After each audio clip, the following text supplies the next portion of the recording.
are having a look at.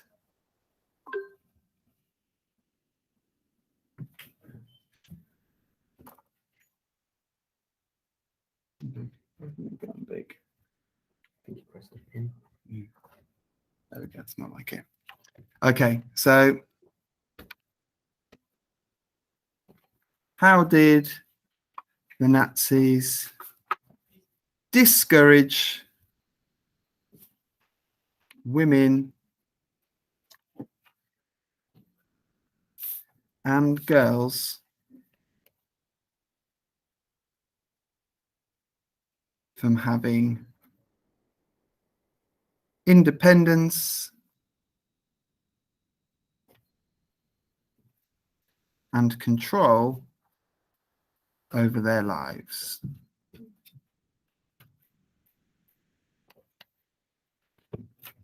Okay, right. So there are different elements that we can focus in on, which demonstrate how the Nazis approach both those who are directly hostile to what they're trying to do and those who might be reluctant to be involved. Okay, so what is the ultimate sanction that the Nazis are kind of known for when it comes to opponents? Yes, come Poppy. Concentration camp. I was about to say good, which sounds far too upbeat when we're talking about concentration camps. But yes, so we mentioned it back in 1933. So it's important to recognize that from an early stage, there is a concentration camp for women.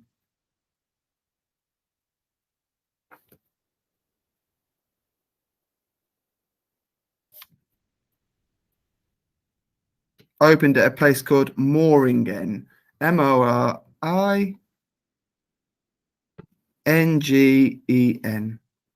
Okay.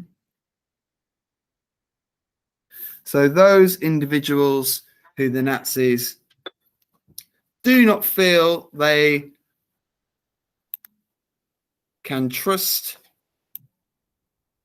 to toe the line, like all of their opponents, so they felt that way about. They looked at opportunities to get them out of the way. Yes, Oliver. Why do we only sort of know about Auschwitz? I think because the end of Auschwitz and Dachau and the other concentration camps in the Second World War are focused on the Jewish question and focused on the Holocaust. Okay, thank you. Right, could they go in the actual room? Because I won't be able to carry that as well as the other things I've got. Yeah, okay. Do you want the key? Leave that with you. I Okay, can't leave that in the room. Lovely, thank But you. the trolley's in one. Okay, thank you. Right, okay. So concentration camp for women open Morgan. So I think that is the sort of the notoriety of the Holocaust is why I think Auschwitz in particular is better known. Yes, Poppy. 1933, yeah, sorry. Okay, so that's your sort of headline for what they could ultimately do. But in the discourage, we're talking about how can we essentially prevent these women from having the opportunities to lead an independent and what we would probably consider to be a more modern life. So again, 1933, they're banned from what we call professional posts, things like teaching.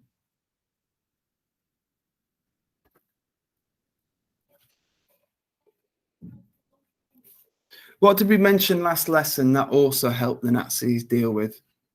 It was one of their big, Joe? employment? Good. Yeah. Okay. So by those women who are removed from their professional places don't count as unemployed because they're now at home and are supposed to be wives and mothers, meaning that those men who take over those roles, they reduce the number of unemployed. So it's very, very effective from that point of view as well. There's also this underlying idea of not wanting women to have too much influence. Sorry, yes.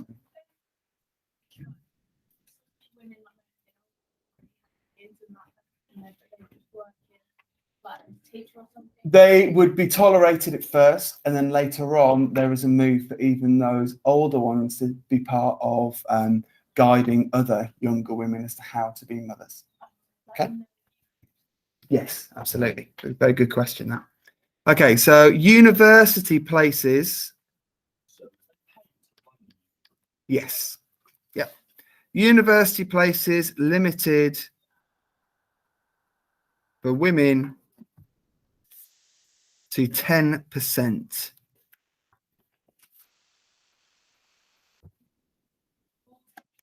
And one of the heralded as one of the achievements during the Weimar era was a significant increase in the number of women in Germany who were going on to higher education. So this is a definite attempt to curtail that. There were more, comparably, there was a higher percentage of women, I don't know the exact percentage, I'm afraid, there's a higher percentage of women in universities in Germany by the end of the 1930s than any other European country. Okay, so the Nazis are looking to end that. Looking a bit younger, we've got the curriculum in schools. So the curriculum in schools reduced academic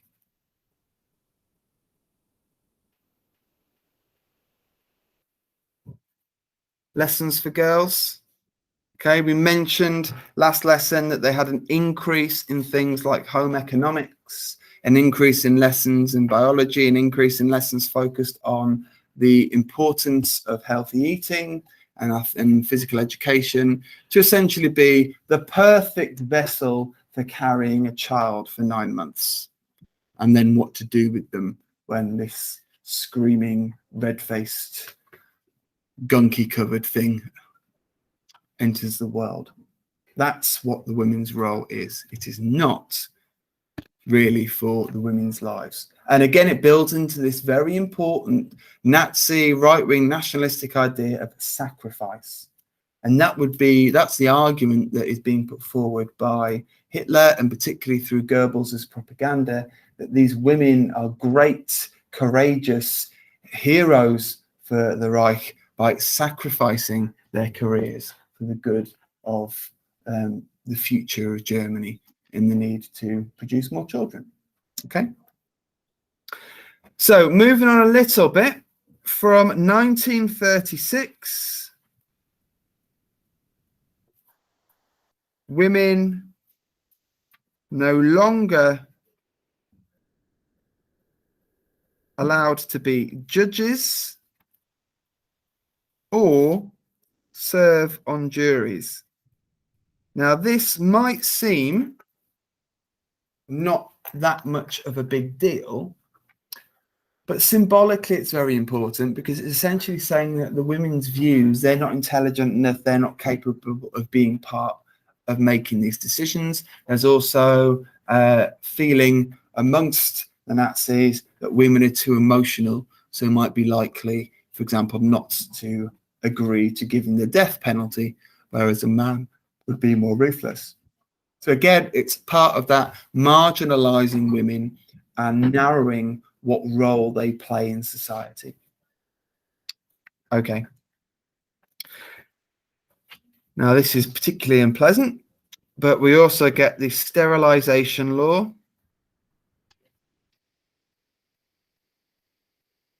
Preventing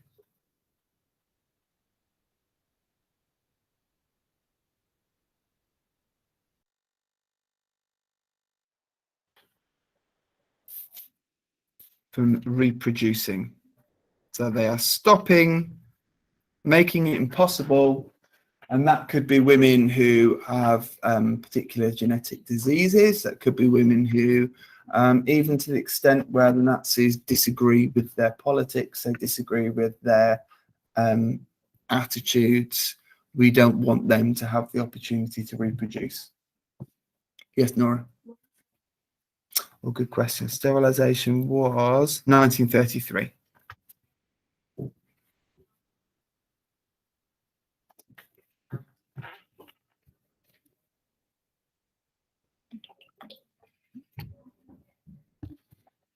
So again, it's this dual approach of the Nazi policy towards women. When we're trying to encourage, we're trying to make it easier to achieve what we want, healthy women, to produce children and to obey and support their men, and at the same time prevent women from leading independent lives, and also prevent those women who they don't want to produce children from being able to do so, which is pretty horrible. Okay, now in terms of their what we might describe as political activism, very, very limited. So there are no women in the Nazi government other than Gertrude Scholz-Klink, and she will follow the orders of what Goebbels and Hitler, etc., want her to do. Women are not supposed to be politically active. They're supposed to be obedient. They're supposed to stay out of politics. So the extent to which they are political is they're expected to be part of Nazi organizations. Like the Reich Mother Service, these different approaches.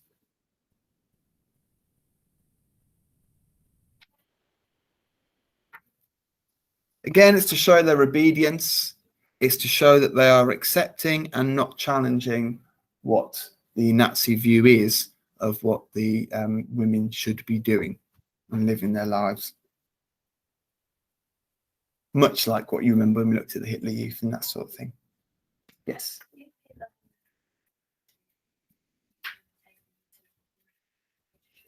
Oof.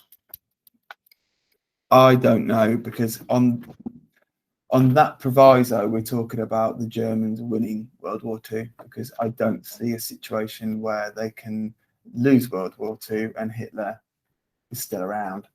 So I think if they win World War II, I see no reason why this kind of thing would end until World War III. We're moving. So it's a chilling thought, definitely.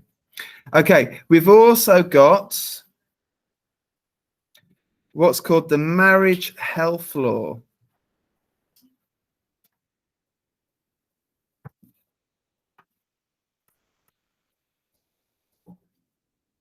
Which, for reasons that I don't understand, I haven't put on my timeline, so let me just double check what year it was.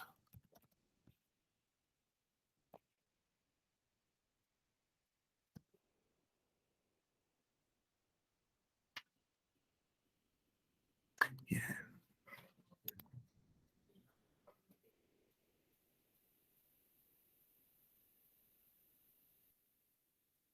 Of course, sorry, yeah. It comes under, it's 1935. It comes under the Nuremberg laws. So 1935, and this really is when the Nazis increase their policy and their restrictions based around race. So the marriage health law might in effect sound like a fairly uneventful title. What it actually means is you are forbidding women to marry men from a different race. So it's actually controlling who women can get married to. So it's illegal to be married to a Jewish person. And if you are, when the law comes out, then you are not married anymore. And if you still live together and cohabit together, then you might find yourself taken to Moringen concentration camp. Okay, so the marriage health law forbids relationships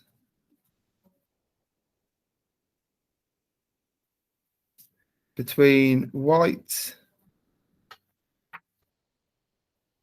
German women and Jewish or Negro men. So in effect, again, it's a means of control. They haven't got the independence to decide who they want to be with. They are making it so those women, if they want to get married, have no choice but to marry the type of man who the Nazis want them to. Okay? It's obviously horrible, as I'm sure we'd all agree.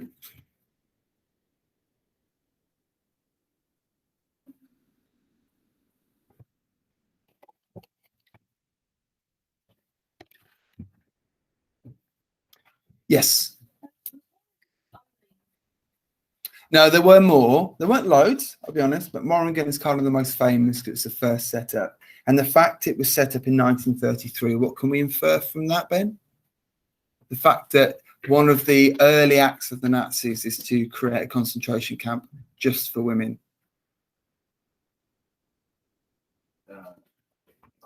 Intimidating. Yep, good. So a need to intimidate them, Joe? Priority, absolutely. And what else? Nora?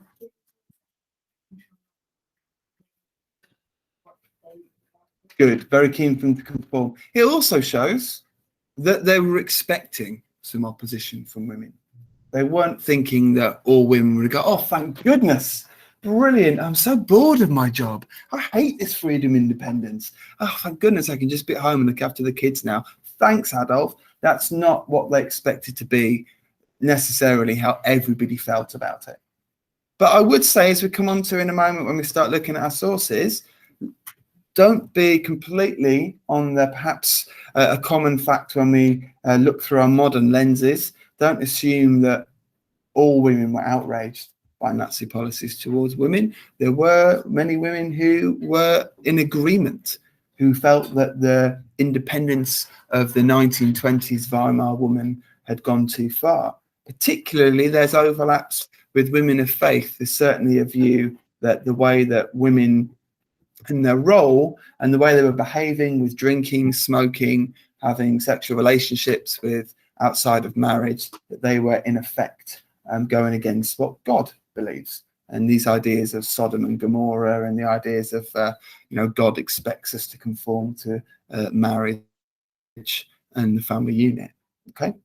Right. The last box on our key question group is perhaps the most important one, but you can't do this last box unless you've thought about the other bits. And that is a case of success. So how successful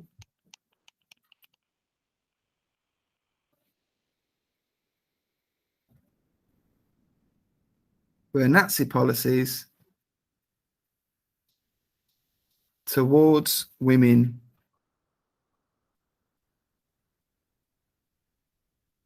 and girls? Now, this question,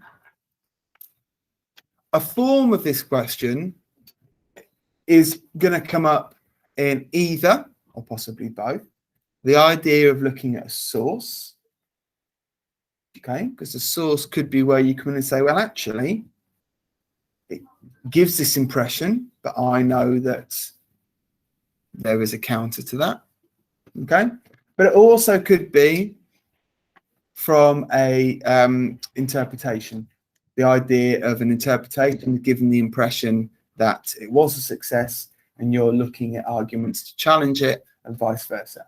Okay, so this is really important. So what I'm going to do, I want you to do a nice big plus, reasons for why it can be considered a success, and a nice big minus. Leave yourself space.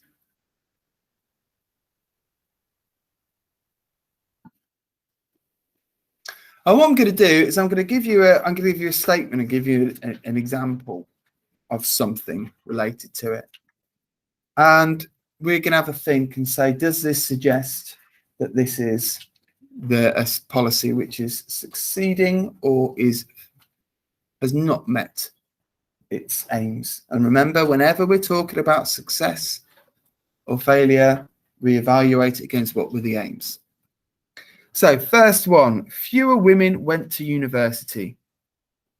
The fact that fewer women are at university. Connor, would you be putting that in an argument to say that the Nazi policy towards women and girls was a success for them or a failure? Success, good. Okay, so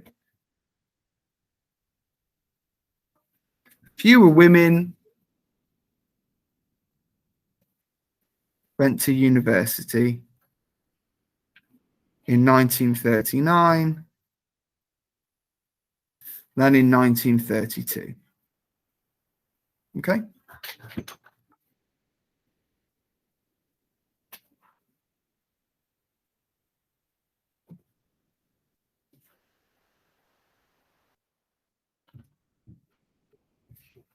Okay. The next one. There was a shortage of workers, meaning women were actively recruited into jobs from 1937. Evie, does that suggest that Nazi policy towards women and girls was a success or a failure? Sorry?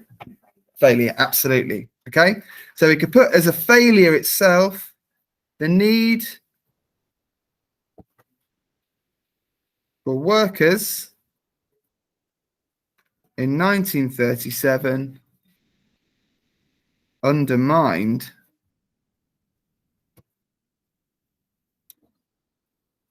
the Nazi belief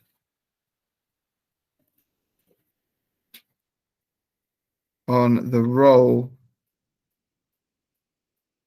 of the ideal woman. Okay, as we know, as you know from your revision, that the reality is that they need these women back into work. And we actually see the end of marriage loans. We see the active recruitment. We have the year of duty brought in, where women are supposed to go from 1937. Remember, they're supposed to do a duty year of work. Well, that's a big change. Yes.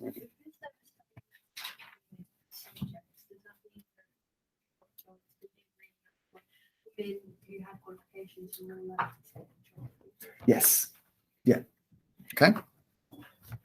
Right. The need for children leading to the Lebensborn program. Is the Nazi approach to the Lebensborn program? Remember, this is the idea of unmarried women being impregnated by SS men. Does that suggest that the Nazi policy towards women is a success or a failure? The Lebensborn program. David? Why? Because it almost contributed to the Nazis' ideation of reality. Okay, so in terms of improving the birth rate, yes. Meg?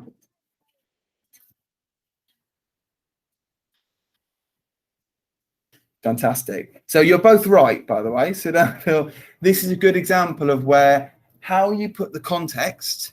The Lebensborn program is a demonstration of the Nazis looking to increase the birth rate at all costs. But definitely, in terms of if we're looking at the idea of what they were expecting from the ideal woman and the family unit and marriage, it can be considered a failure. So I'm going to put it in the failure side, but that's not to say that David isn't right. It's all about the context.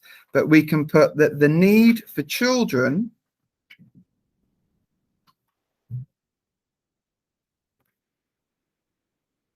from 1935 undermined the Nazi belief or beliefs on marriage and the family.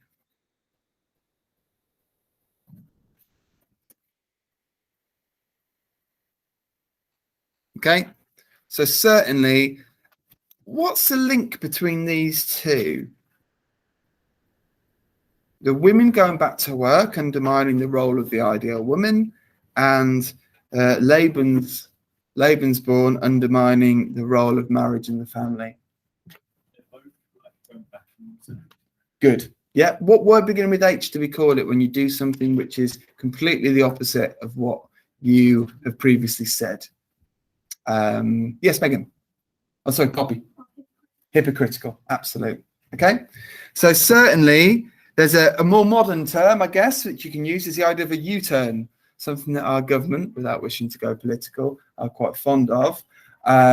Kezzy's eyebrows tell me she agrees. And is the idea that this is sort of a U-turn from the Nazis, that they're preaching about marriage, and then in 1935 they put in a program which is essentially the unmarried mothers program. Yes. Lebensborn is Lebensborn.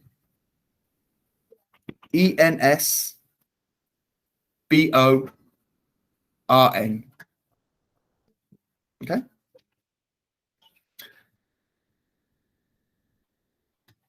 Okay, male unemployment was reduced. Male unemployment was reduced. Charlie, does that suggest that the Nazi policy towards women is successful or a failure? Successful. Why?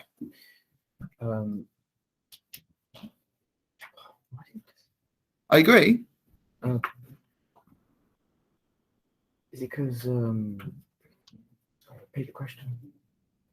If there are now less men unemployed, why is that indicative? Because that means that more women are at the home, and also means that the image of the family is holding strong. Fantastic. Very, very good answer. Okay, so we've got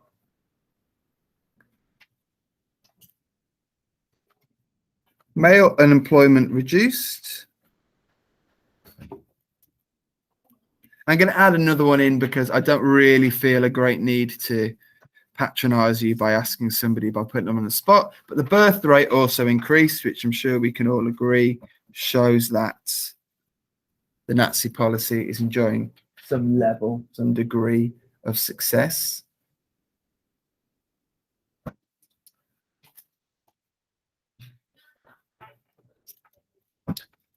Okay. Women who had been hit hard by the Depression were better off by 1935. Miriam?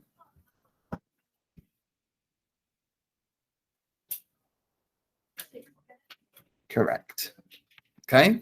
Because if they're better off in 1935 because of the Nazis, what are they going to do? How are they going to feel about the Nazis? Kezia? Support them. Okay. And this is one of the things that's important, because if you are trying to promote the role of motherhood, then you need to have the mothers on side to carry out what you want. So this effectively means, and I think it's an important point really, economically, women hit hardest by the Depression were better off by 1935 and supported the Nazis as a result. And again, remember, it's important not to just see these policies and these approaches as completely isolated.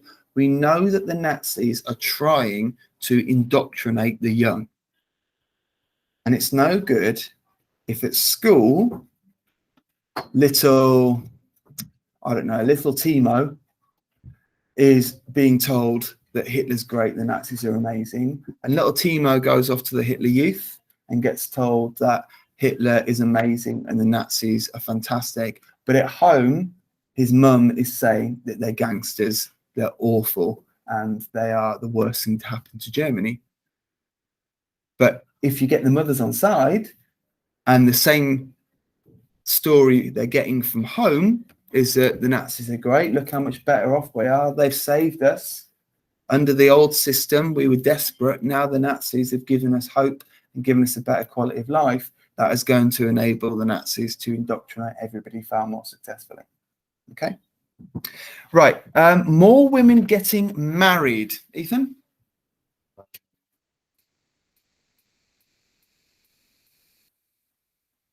Success. Absolutely. Okay. Why?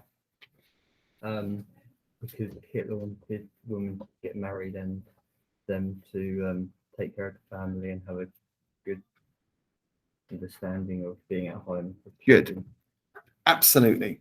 So more women getting married, with the added bonus, as what Ethan is hinting at as well, is that with more people getting married, what reason might they be getting married for? What might be encouraging them to marry that the Nazis have done? Kezia?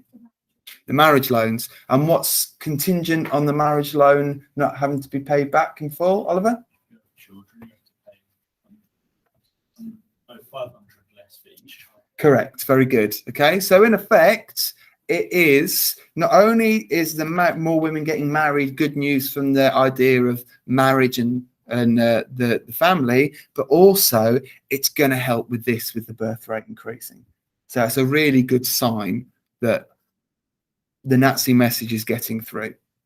Okay. Now, the last one that I want to look at, which I think is a fantastic statistic. I want to leave this till last because this is one that I think would be very sensible to remember. Between, and this is a negative, I'm not going to ask you to think positive or negative here. This is a negative.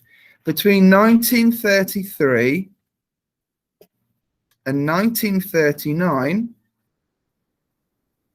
the number of women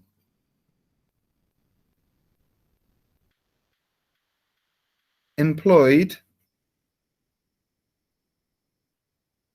rose by 2.4 million.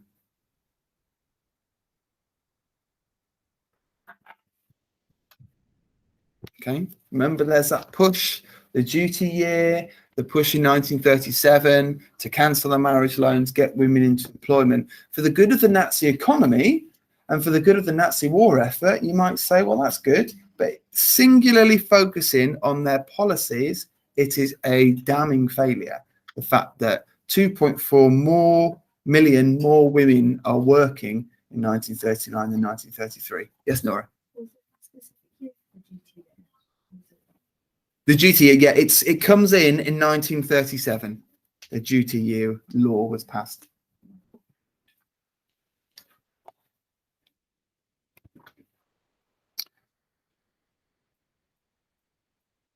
Okay.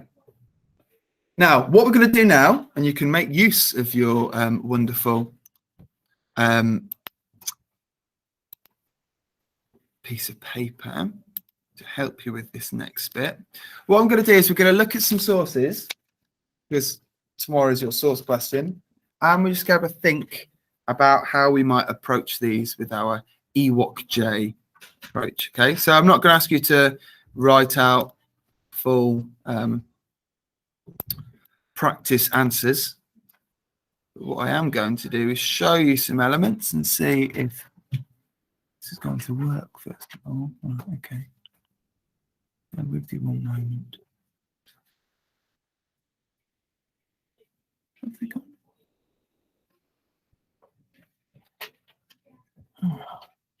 Oh, there we go. Sorry.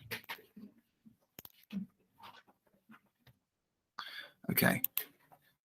I'm going to put it up on the screen.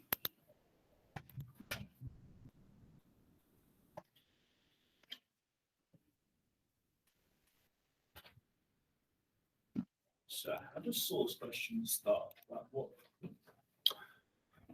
Right, we'll come on to it in a moment. Okay. But do watch that video with it all on as well, because that'll help. But we'll go through it now. Just stay with you one sec.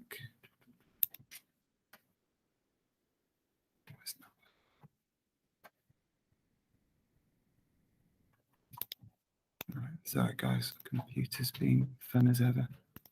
Right, this will do it. Okay, so the source is just going to give you some examples of the type of things that we might end up with. This is from Joseph Goebbels, and it's from a speech in 1934. Women has the task of being beautiful and bringing children into the world. And this is by no means as coarse and old-fashioned as one might think. The female bird preens herself for her mate and hatches her eggs for him. In exchange, the mate takes care of gathering the food and stands guard and wards off the enemy. Hope for as many children as possible. Your duty is to produce at least 4 offspring in order to ensure the future of the national stock. Okay. Now, if our question was how useful is source B and C, so let's call this source B for the sake of it. How useful is source B for a historian studying the Nazi policy towards women. Okay, so the first part of what we're looking at, I'm going to try and do this 2 at 1, which might be tricky, but I'll give it a go.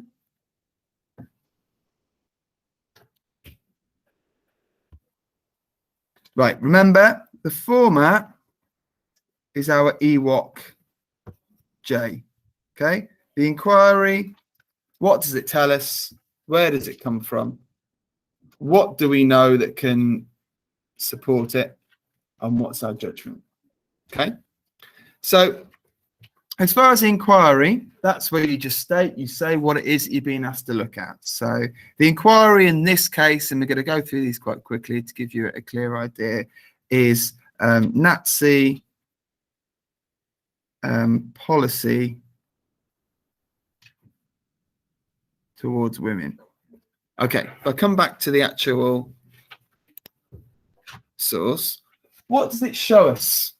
What can we learn from this source? What does it contain in terms of what's it saying, really? Yes, Nora?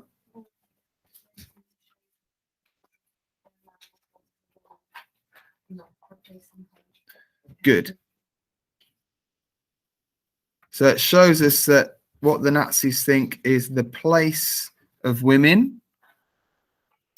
What else? Think about where Goebbels is going into this idea of the female bird preens herself for her mate and hatches her eggs for him.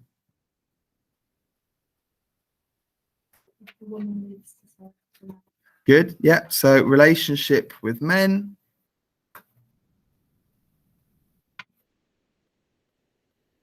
Okay.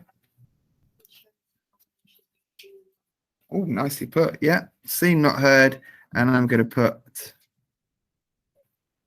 babies, which is obviously a big part of what they're trying to achieve. So that's my what can you see? And it literally is that. And the source you'll get actually will probably be a bit smaller than that.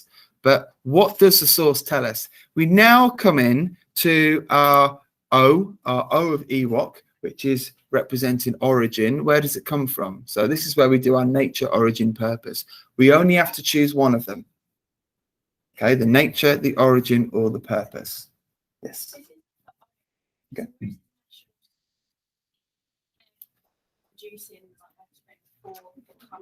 Brilliant. Fantastic. Yeah, I love that, Amelia. That's a really good point. So they are, it shows the Nazi belief that they are encouraging women to contribute to the country. Okay, fantastic. Like that. So not just the role in the home, but the benefit of it to the country. So in terms of where it comes from, who's saying it, Sonny? Where does this quote come from? And why is he important? He's a leader of propaganda. Good. Okay. So where does it come from? It's Goebbels, the Minister for Propaganda. In which case, why does it make this useful for a historian if it's from the Minister of Propaganda? What's the Minister of Propaganda responsible for giving out? Luca, any ideas? But what is propaganda? What's it trying to achieve? Good. So if it's the Minister of Propaganda who's saying this, what does it tell us about Nazi policy? Kezia?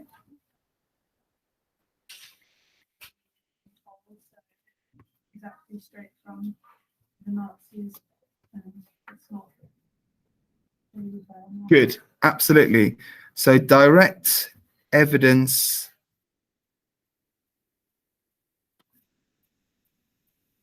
of Nazi belief. Okay.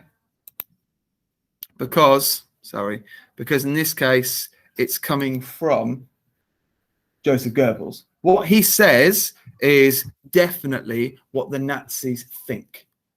Okay, it represents what the Nazis are after. Then we come to K. Now, K is where we bring in some of our own knowledge, which would seem to support what the source is saying about Nazi beliefs. So have a look at your big sheet. What could you pick out that you could use to support this idea of what Goebbels is saying about the place of women, their relationship with men, and their role? How does it support the idea that this would be useful for historians seeing what the Nazis want from women?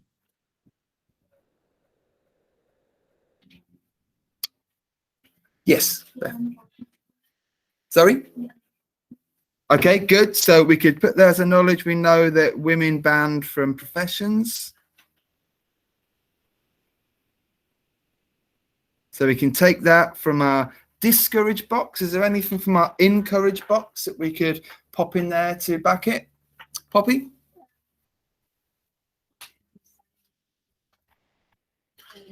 I would agree with that, but that's really more when we're talking about our origins part. Okay, the knowledge, and you're absolutely right, it's a great point to make, but the knowledge bit is where I want you to pick out what from your knowledge that we've just been going through could you use to back up the suggestion that this is useful evidence of Nazi policy towards women. What else can we see? Kezia?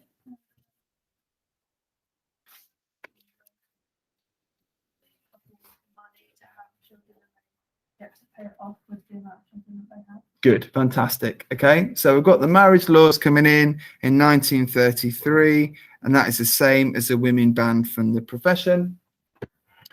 And of course, this source comes from 1934, so it is consistent. It is Goebbels has already, the Nazis have already put policy in place which shows that this is what they believe. Yes, Kezia? You should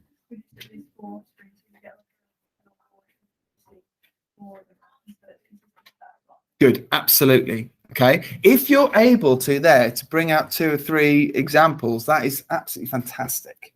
Okay, to show it, and then you come down to your final bit, which is your judgment. Now, what I would always say, and it's important to know about the judgment aspect, they're never going to give you a source which isn't useful. So your judgment is certainly going to be that this is useful. Okay, so you can summarize, and it's a bit like, I like what Poppy said before, maybe you bring this in, that your judgment might be useful as it is from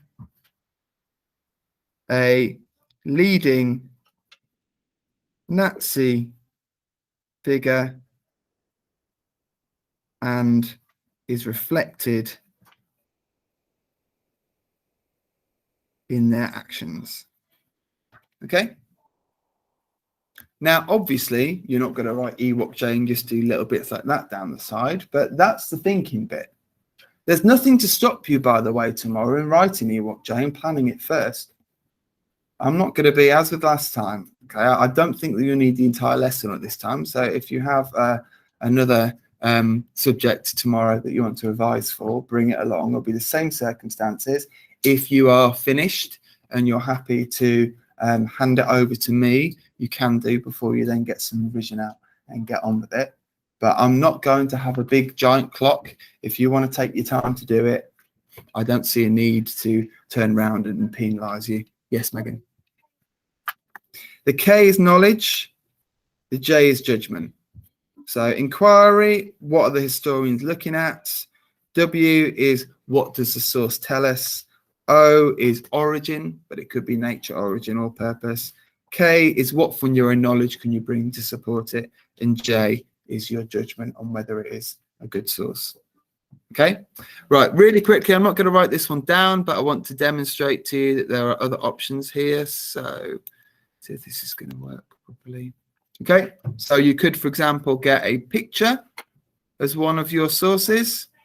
A group of young girls parade in Coburg Hauptplatz, giving the Hitler salute and singing the Horst Wessel, the unofficial anthem of the Nazi Party. How useful is this source to a historian examining how successful Nazi policy was towards women? Okay, what could we put as our what does it show?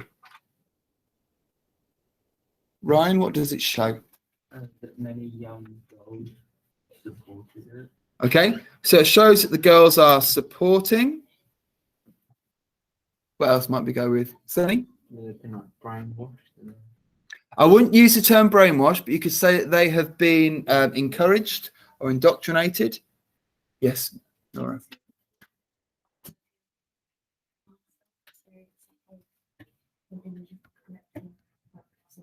Very good. Kezia?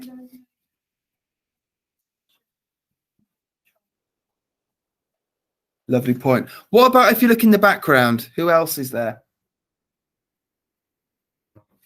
Nazis. So what might you infer from that about the fact that we've got these girls and their leaders, presumably by the age of them, looks like they are really below the Young Girls League. They're probably the smallest ones. Ruby?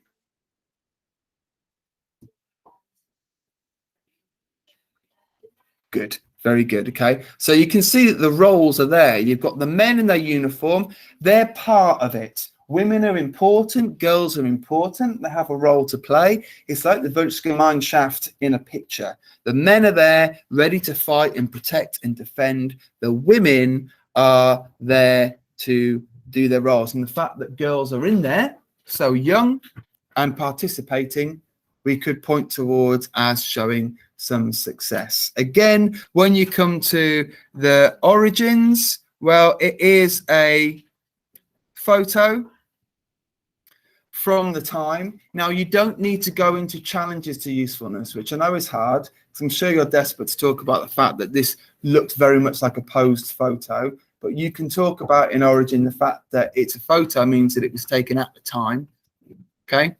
And the fact it's taken at Coburn Hauptplatz means that it shows that it's taken place somewhere else in Germany. Yes. No, not at all. Okay, follow the J format for each source. Okay, what I will do, guys, I will put what we've gone through on the Google Classroom. So if you want to have a look at it again tonight, it is there as an option for you.